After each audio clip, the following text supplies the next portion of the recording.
The glass exploded before anyone in that saloon even heard the shot. 1 second it was there, a tumbler of amber whiskey hovering at the edge of Dean Martin's lips, and the next it was gone, shattered into 1,000 glittering fragments, the liquid spraying across the sawdust floor in a golden arc. The room froze. Every man, every woman, every pair of eyes in that crowded, smoke-filled hall turned toward the source of the gunshot. And there stood John Wayne, revolver still raised, a thin curl of smoke rising from the barrel, his jaw set like carved granite, his eyes cold and absolutely certain. Dean Martin stood perfectly still, his hand trembling slightly where the glass had been, his expression cycling through shock, confusion, and then something harder to read, something that looked almost like gratitude mixed with a dawning, terrible understanding of what had almost just happened to him, because the drink had been poisoned, and John Wayne had known it before Dean Martin ever raised it to his lips. But here's what nobody talks about. Here's the part of that story that gets left out every single time someone tells it at a dinner table or a Hollywood party, or in the pages of some glossy retrospective magazine. The poison in that glass was not the most dangerous thing in that room that night.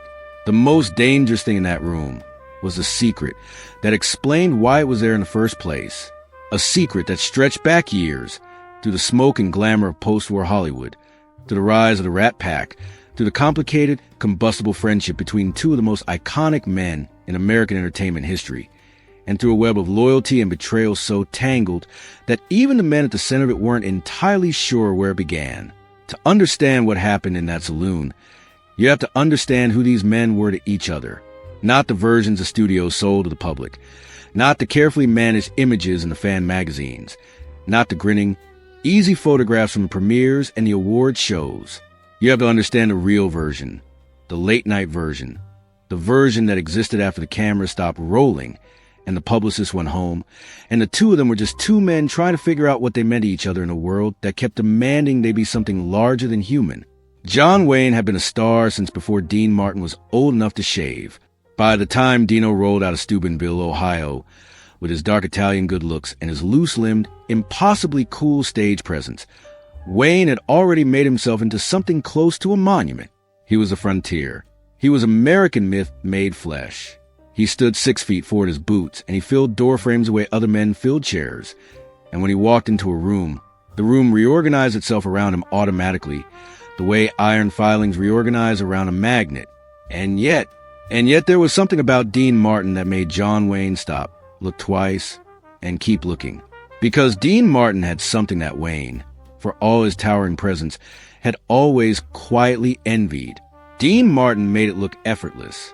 Not just the singing, not just the performing, but the whole act of being alive in public, where Wayne projected force and intention and the carefully constructed authority of a man who had decided exactly who he was going to be. Martin floated through rooms like smoke through a keyhole, easy, unbothered, slightly amused by everything, as if the whole spectacle of fame and celebrity was a game he'd invented and could stop play whenever he felt like it. They first met on a film set in the early 1950s, a brief and unremarkable encounter that neither man would have remembered at the time.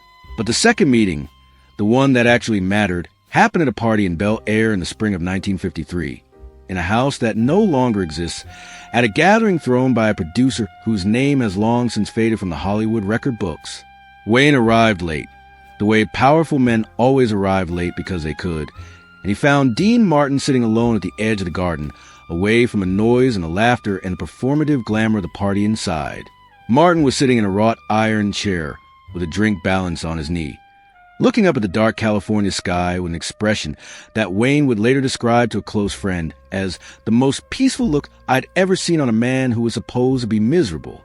Because Dean Martin in 1953 was going through it. His partnership with Jerry Lewis, the greatest comedy duo in the country, the act that had made both of them fabulously wealthy and inseparably famous, was beginning to show its first cracks. The laughter was starting to have an edge. The friendship was straining under the weight of success and competing ambitions and the fundamental incompatibility of two men who needed each other and resented needing each other in equal measure. Wayne didn't know any of that when he sat down next to Martin in the garden. He just sat down because the man looked interesting. He just sat down because there was something about the quality of Martin's stillness that he wanted to understand. And they talked Not about the movies, not about their careers, not about the industry gossip that was a common currency of every conversation at every party in that circle. They talked about Ohio and Texas. They talked about their fathers. They talked about what it felt like to be famous in a way that made you feel strangely invisible, as if all that attention was directed at someone that looked like you, but wasn't quite you, a projection, a construction, a character wearing your face. They talked until the party ended and the house lights came on and the caterers started moving through the empty rooms, collecting glasses. And when they finally stood up to leave, Wayne looked at Martin for a long moment and said something that Martin would repeat for the rest of his life to anyone who would listen. He said, "You're the most comfortable man I've ever met." I don't know if that's a compliment or a warning. Martin laughed, and that was the beginning. Over the next several years, the friendship deepened in a particular way that friendships deepen between men who don't talk about feelings. Through proximity, through shared work, through the accumulated weight of time spent in the same rooms, on the same sets, at the same poker tables, through the thousand small acts of loyalty that never get named but never get forgotten either. When Dean Martin's partnership with Jerry Lewis finally imploded in 1956, spectacular and painful and very public, it was John Wayne who called first, not with advice, not with the kind of carefully calibrated Hollywood sympathy that is really just career calculation dressed in concerned language. He called to say, "Come out to the ranch for a week. We'll ride horses, and you won't have to talk to anybody." That week at the ranch is one of the least documented periods in either man's life, which is remarkable given how thoroughly both of them were documented by everyone around them. No photographs emerged. No interviews, no diary entries, no recollections from staff or family members. Just 1 week of silence in the California hills. And when Dean Martin came back from that week, he was different. Not visibly, not in any way that would show up in a magazine or a biography, but different in the way that matters. Steadier, as if something had been realigned. What happened at that ranch? Nobody knows for certain. But what happened after it is part of the record? Within 18 months, Dean Martin had rebuilt his career so completely that it became one of the great second acts in entertainment history. The film roles came, the television success came, the music came roaring back with sophistication and a depth that the Lewis partnership had never quite allowed. And through all of it, John Wayne was there, not in the headlines, not in the interviews, but there in the background, a steady gravitational presence that Martin never directly acknowledged because some things are too important to talk about in public. But here is where the story gets complicated. Here is where the easy narrative of two great men and their beautiful friendship runs into something harder and darker and more human. Because Hollywood in the late 1950s and early 1960s was not just a place of talent and ambition and the manufacture of dreams. It was also a place of money, enormous sums of money. And where there is enormous money, there are always people who are willing to do things that the daylight hours are not allowed to see. And in the complex financial ecosystem that surrounded the Rat Pack, the film productions, the Las Vegas residencies, the recording contracts, the nightclub interests, the personal management arrangements, there were men who had attached themselves to that world who were not what they appear to be. One of those men was named Gerald Fitch. That wasn't his real name, but it's the name that appears in the accounts of people who knew him and the name by which he will be referred to here. Gerald Fitch was a business manager, or presented himself as one, with an office on Wilshire Boulevard and a client list that included 3 or 4 names from the margins of the entertainment world. People who were successful enough to require management, but not famous enough to attract the scrutiny that real celebrity brought with it. He was pleasant, well-dressed, and entirely unremarkable in a way that truly dangerous people often are, as if their lack of memorable quality is itself a form of camouflage. Fitch had been circling the edges of the Rat Pack's world for 2 years by the time he found his entry point. He found it through a mutual acquaintance, a small-time songwriter who owed him money, who introduced him at a party, who shook the right hands and said the right things and made himself slightly, just slightly, indispensable in the way that parasitic organisms make themselves slightly indispensable to their hosts. And over the course of those 2 years, he had inserted himself into a financial arrangement with Dean Martin's production company that Martin himself had only the vaguest awareness of, because Dean Martin, despite his shrewd intelligence and his careful public persona of breezy indifference, genuinely did not enjoy the administrative details of his business affairs, and was inclined to trust the people his people trusted. What Fitch had done with that trust was extensive, creative, and entirely criminal. The amounts that had been redirected, reclassified, moved through structures designed to be opaque, were significant enough that discovery would have constituted one of the largest entertainment industry fraud cases of that decade. And Gerald Fitch had known for months, that discovery was coming. He could feel the way weather-sensitive people feel a change in barometric pressure, not through any single specific sign, but through an accumulation of small signals that added up to certainty. The accountants were getting thorough. The questions were getting pointed. The timeline was closing. And here's where the story turns truly dark. Because Gerald Fitch made a decision that tells you everything you need to know about who he really was underneath the Wilshire Boulevard office and the well-pressed suits. He decided that the solution to his problem was not flight, not confession, not the careful, complicated art of damage control. He decided that the solution to his problem was to make the problem disappear in the most permanent way available to him. He was connected, in the way that certain people operating in the murky financial spaces of that era were connected to men who could arrange things. He had used those connections before for smaller matters, for pressure rather than harm, for the kind of discouragement that stopped just short of violence. But what he needed now was beyond pressure. What he needed now was silence. Permanent silence. The plan that was developed over the course of several meetings in places that were not offices, a racetrack, a marina, the back booth of a diner in Culver City, was straightforward in the way that terrible plans often are. Dean Martin had a public schedule. He was a creature of habit in certain specific ways, despite his reputation for improvisational ease. There were places he went regularly, routines that repeated, moments of predictable vulnerability. The saloon set at the studio was one of them. Martin liked to stay late after official shooting had wrapped, liked to sit at the bar that had been built for production and have a drink and decompress in particular quiet of an emptied soundstage, the way some people find churches calming, and some people find libraries calming. The stillness of a place built for was something important but temporarily evacuated of that purpose.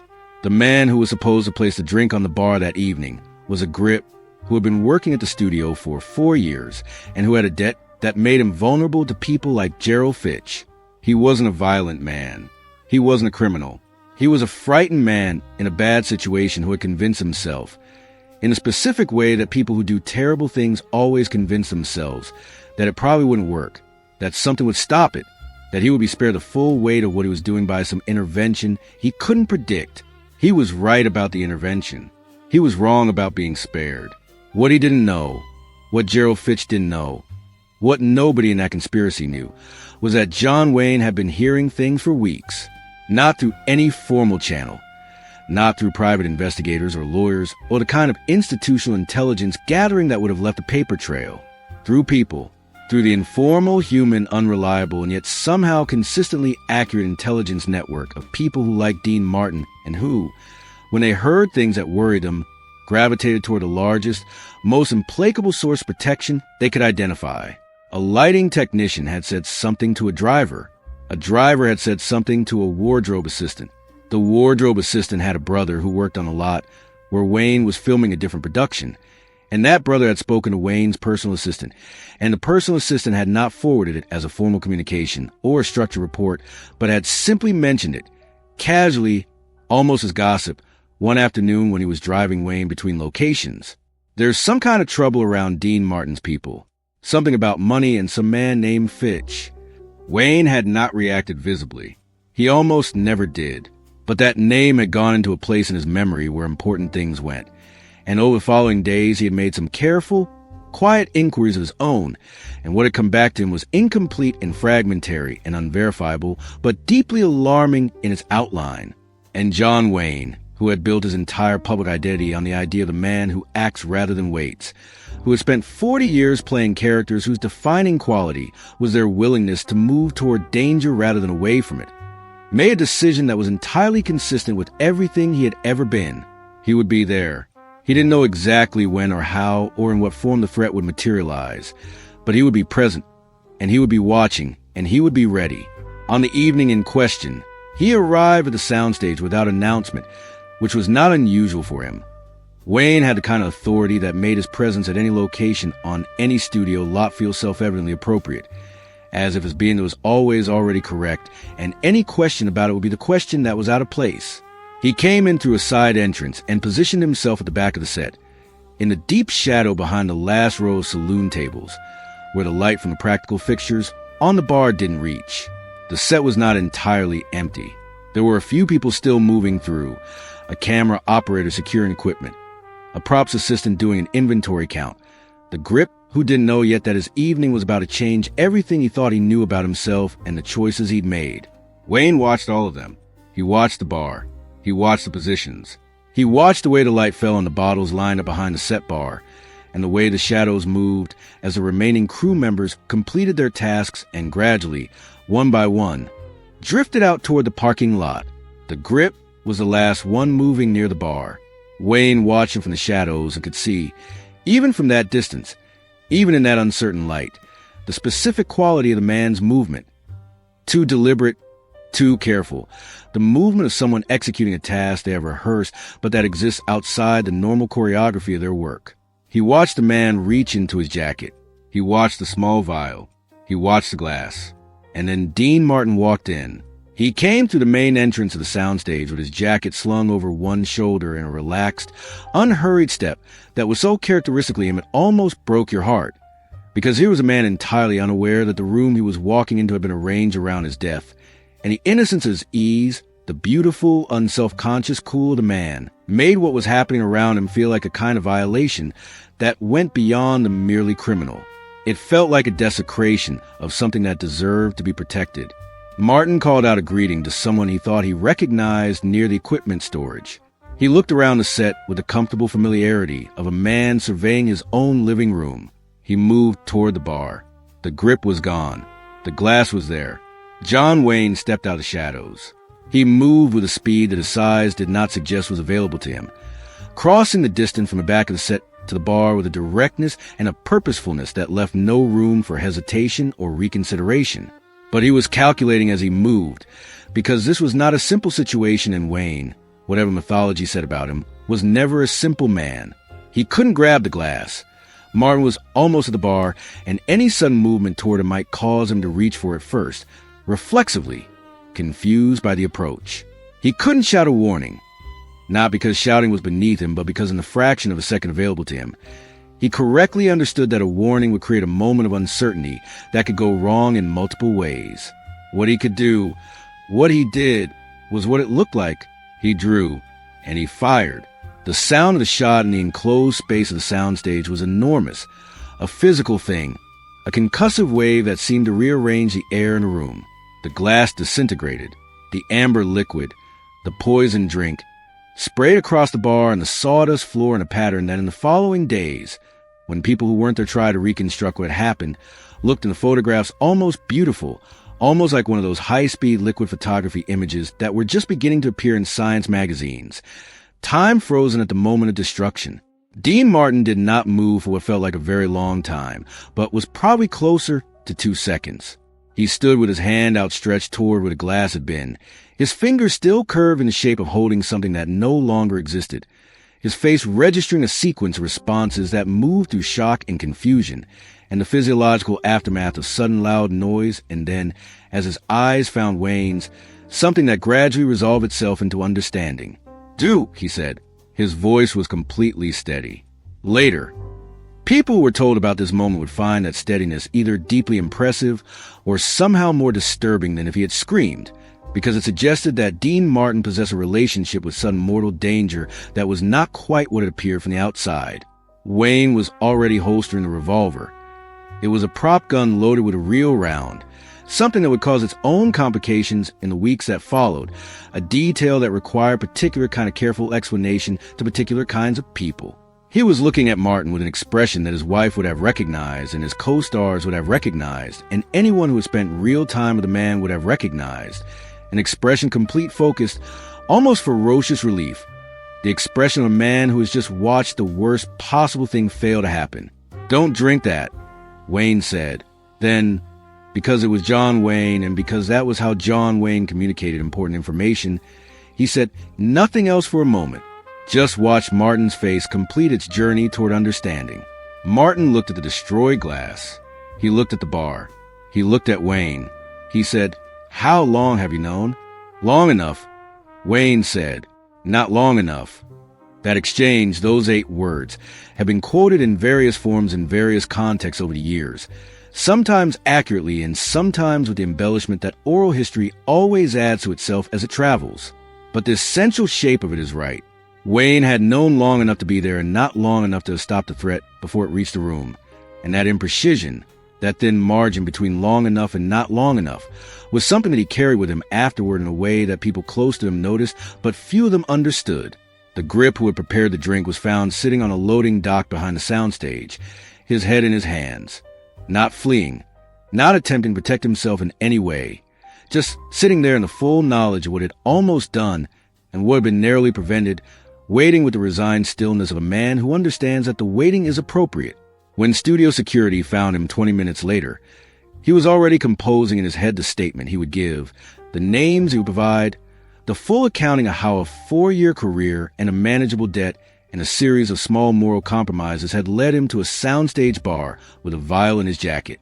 Gerald Fitch was gone from his Wilshire Boulevard office within 24 hours of that evening, which tells you that his network had informed him quickly, and the speed of his departure told its own story about the severity of what he'd attempted and the clarity with which he understood that staying was not survivable. He surfaced briefly in Phoenix, then in El Paso, then in Mexico, in a pattern of movement that law enforcement of that period tracked with interest and the precise amount of official urgency that cases involving entertainment industry figures and organized financial crime and powerful men who preferred not to have the full details made public tended to receive. He was eventually dealt with in the specific oblique sense that that phrase carries in this context, in ways that are beyond the scope of what can be verified and therefore beyond the scope of what will be asserted here. What is within the scope of what can be verified is that Gerald Fitch ceased to be a presence in any world that Dean Martin or John Wayne or anyone connected to them had any reason to think about, and that the financial arrangements that had made him dangerous were untangled over the following year through a process that was handled quietly enough that it never became a story in any of the trade papers or the gossip columns that served as the intelligence network of that particular universe. But here is the thing.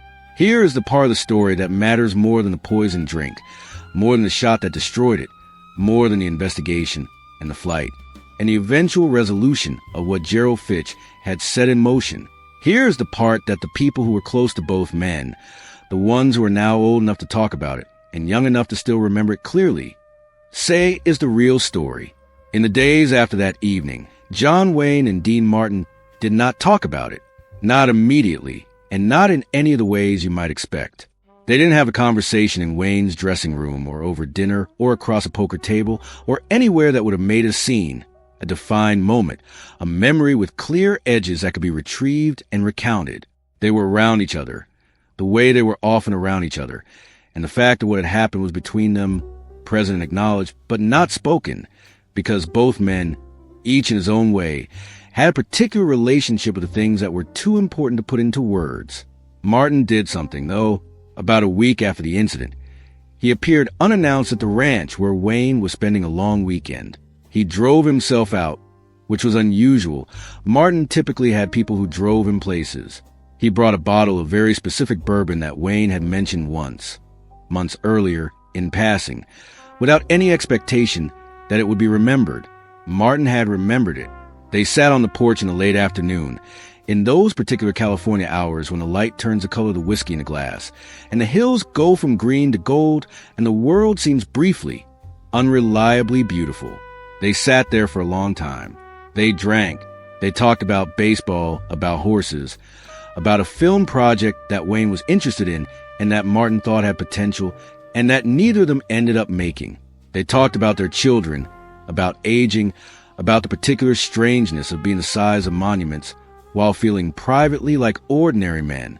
And at some point in the late afternoon, when the conversation had moved through all those other things and arrived at a natural pause, the kind of pause that only exists between people who are comfortable with silence, Martin looked at Wayne and said something that several people who were eventually told about that afternoon have reported in nearly identical terms. which suggests it was said clearly and distinctly enough to survive the passage of time and the imprecision of memory intact. He said, "You know what's funny? I almost drank it.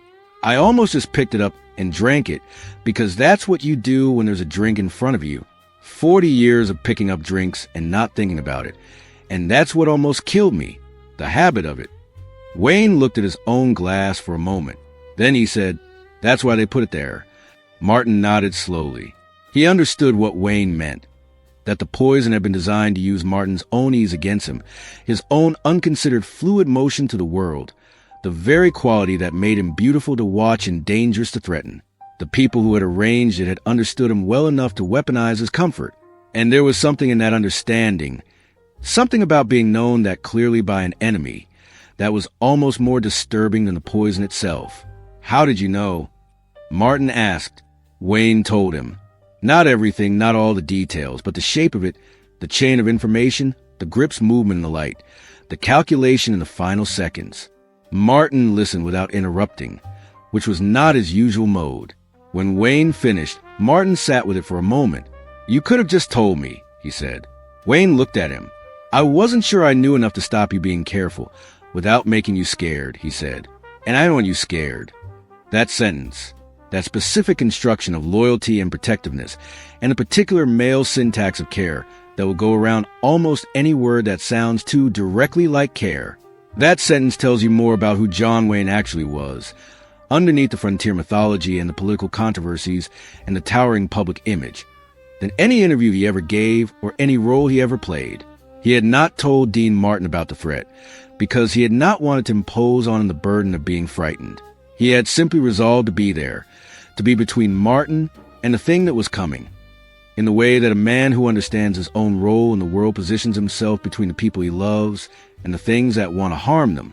Martin didn't say anything for a moment. Then he picked up his glass, the safe glass, the verified glass, the glass he could be certain of, and held it up toward the fading California light and looked through the amber liquid at the sky beyond it. "Well," he said, "here's to expensive habits." They drank. What happened to their friendship after that evening follows a pattern that is both entirely predictable and somehow, in its specificity, still surprising. Friendships that have been tested by genuine extremity don't necessarily become warmer or more demonstrative. Sometimes they become quieter, as if the thing that was proven doesn't require further proof, and therefore doesn't require further discussion. And the friendship that results is not less, but differently organized. Its depth expressed in the spaces between interactions rather than in the interactions themselves. Wayne and Martin worked together on Rio Bravo the following year, the great Howard Hawks Western that gave both of them some of their finest moments on screen, and people who were on set during that production have remarked on the particular texture of the dynamic between them. Not the warmth of close friends exactly, but something more like the ease of men who know each other down to the fundament, who have nothing left to prove to each other, and no performance to maintain. Wayne was Wayne on that set, large and authoritative and utterly himself, and Martin was Martin, floating through the work with his apparently effortless grace. And between them there was something that the director Howard Hawks, who was not a sentimental man, described in an interviewer years later as the most comfortable thing I ever pointed a camera at. They just trusted each other completely. I don't know why, and I didn't ask. He didn't ask because directors like Howard Hawks understood that there are things beneath the surface of human relationships that produce visible results in performance and dynamic, an ineffable quality of two people existing in the same space in a way that the camera loves, and that asking about those things is both beside the point and potentially destructive of the very quality you're trying to capture. The film was a masterpiece. It still is. And somewhere in the chemistry of it, somewhere in the ease and the trust and the specific quality of two men who had been through something together and come out the other side, you can see the thing that happened on that soundstage, encoded in the way they look at each other between the scripted moments, in the spaces where the scene is technically happening, but the real information is being transmitted in a register below the dialogue. Years passed. The world changed around them in ways that neither of them had entirely anticipated, and that each of them handled in his own characteristic way. Wayne with his politics and his public commitments, and his increasingly complicated relationship with a country that was renegotiating its relationship with the myths he embodied. Martin with his television show and his music and his continued, apparently effortless navigation of a career, that kept regenerating itself against all reasonable expectation. Their friendship continued in particular mode that it always existed in, irregular, undocumented, present in the gaps of the public record rather than in its substance, real in a way that the most real things are real, which is to say, quietly and without press releases. There were people who knew them both who said, in the years after both men were gone, that the incident on the soundstage was the thing that bound them together in a way that nothing else could have, because it stripped away everything performative and left them with the bare fact of what each man was willing to do for the other. Wayne had put himself in the position of a man who draws a gun in defense of someone he cares about, which is the most elemental form of the value that his entire public mythology was built around, expressed not in a fictional frontier, but in the real, fluorescent-lit, sawdust-floored spaces of a Hollywood soundstage. And Martin had accepted that protection without diminishment, without the ego defense that might have made him resentful or complicated gratitude, which told Wayne everything he needed to know about who Martin really was beneath the cool and the ease and the amused, floating distance from ordinary human concern. They were, in the end, men who understood each other, and in a world that spent an enormous amount of energy trying to make both of them into something more than men, into icons, into symbols, into the repository of all the things a culture wants to believe about itself. That mutual understanding was perhaps the most radical thing about them. The glass is long gone. The bourbon is long gone. The soundstage where it happened was demolished in the early 1970s when the studio reconfigured its lot, and the sawdust floor was replaced by poured concrete for a different production. And there is no plaque and no memorial and no official acknowledgement that anything happened there. But the story survived. It survived the way the important stories always survive, not in documents, not in official records, not in the carefully preserved archives of institutions, but in the mouths of the people who were there and the people who were told by the people who were there, passing from voice to voice across the decades, losing some details and gaining others and arriving here now, with its essential shape intact. A man tried to kill Dean Martin with a poisoned drink in a saloon on a soundstage in Hollywood. John Wayne shot the glass before it reached his lips. They sat on a porch in California light a week later and talked about baseball and horses and the habits of a lifetime, and Martin held a glass up to the sky and named the thing that had almost destroyed him. Here's to expensive habits. It is worth thinking about what that toast meant, not the obvious meaning, the dark comedy of it. The mordant Rat Pack would apply to a near-death experience in the way that men who have been close to the edge apply wit to everything, because the alternative is something too large to stand in the presence of in public. The other meaning, the one beneath it, because the expensive habit that almost killed Dean Martin was not just the automatic reach for a drink. It was a habit of moving to the world in a specific way, at a specific emotional temperature, with a specific relationship to danger and consequence. The habit of ease. The habit of comfort, the habit of existing in every room as if you had already survived everything it might throw at you. That habit had made him what he was. It was the source of everything magnetic and compelling and impossible to replicate about him as a performer and a presence. And it was on one specific evening in one specific room, the thing that a man in a well-pressed suit had tried to use to end him. You can't separate those two things. You can't surgically remove the quality that made him vulnerable from the quality that made him extraordinary. And John Wayne, who understood this, who understood it clearly enough to protect the habit rather than warn Martin away from it, to shoot the glass rather than create the kind of fear that might have changed the thing about Martin that was worth protecting, John Wayne, in that specific, uncharacteristic, utterly characteristic moment, demonstrated a form of love that doesn't have a comfortable name in the vocabulary of men of that generation, or perhaps any generation. He protected not just Martin's life, but Martin's way of being alive. The California light fades early in November, and the hills go dark fast once the sun drops below the ridgeline. On the porch of that ranch, on the evening when they sat with their bourbon and their baseball talk and their unspoken accounting of what had happened and what it meant, the darkness came on the way it always does in those hills, suddenly, decisively, without ceremony. And two of the most famous men in the world sat in it for a while, before one of them finally reached for the lamp, and the porch was lit, and the hills receded into the deeper dark beyond the light's reach. And somewhere out in that darkness, the world continued to be exactly as complicated and as dangerous and as occasionally, unexpectedly beautiful as it had always been. John Wayne died in 1979. Dean Martin died in 1995. Between those years and before them and through all of it, they were what they were to each other. Something without a clean category. Something that the public vocabulary of male friendship in American culture doesn't quite have a right word for. Something that expressed itself in a shot fired in a dark saloon and a bottle of specific bourbon driven out to a ranch and 8 years of making movies together. And the way a man looks at another man across a bar in a film that endures and says, without saying it, that whatever else the world might take from us, this thing between us, is not available to be taken. The glass shattered. The drink spilled. The man with the gun put it away and waited. And the man who had almost died picked up a different glass on a different day in the California light and held it up toward the sky.